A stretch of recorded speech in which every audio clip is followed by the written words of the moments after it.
ওমা কি করছো?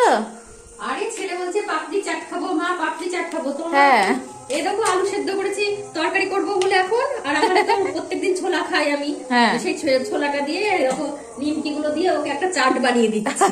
মানে ঘরোয়া চাট, তাই তো? হ্যাঁ হ্যাঁ আচ্ছা দেখি তাহলে কি করে করছো। হ্যাঁ, হ্যাঁ, দেখো এই দেখো আলু সেদ্ধ করা এগুলো দিয়ে দিলাম।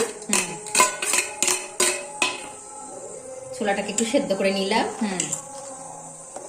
কি করবো তাড়াতাড়ি করে এই সবগুলো করতে হলো।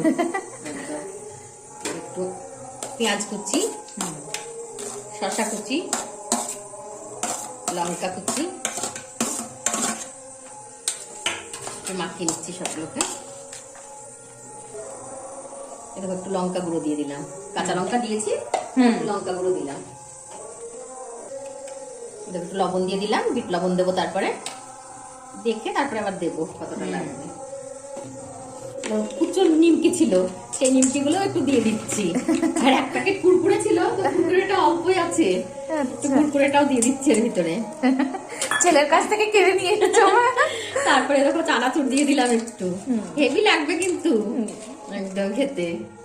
আর একটু দিয়ে দিচ্ছি আম তেলের আম ওর ভেতরে।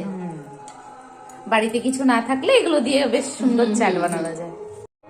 এবার একটু বিট লবণ দিয়ে দিলাম ওর ভেতরে,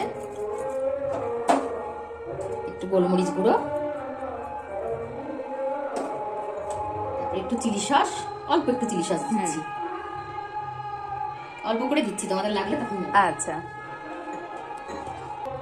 এই যে hot and sweet Maggi sauce দিচ্ছি একটু, এগুলো ঘরে ছিল, এগুলো দিয়ে দিচ্ছি। একটু লেবু দিয়ে দিলেও খুব ভালো হতো, কিন্তু কি করবো বলো, হঠাৎ করে পড়লো এখন। ও লেবুটা নেই না? কি করে থাকবে, সবসময় থাকে ঘরে। তাই তো, লেবু হলে জমে যেত। হ্যাঁ, কি দিয়ে কি করবো, তাই এটা দিয়ে করে দিচ্ছি এখন, ওর বাইনা। একটা চটপটে জিনিস খাবি, চটপট।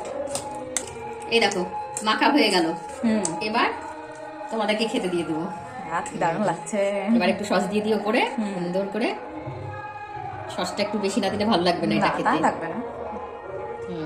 জিভে জল চলে এলো মা, চলো চলো। চলো ডাকো ছেলেকে।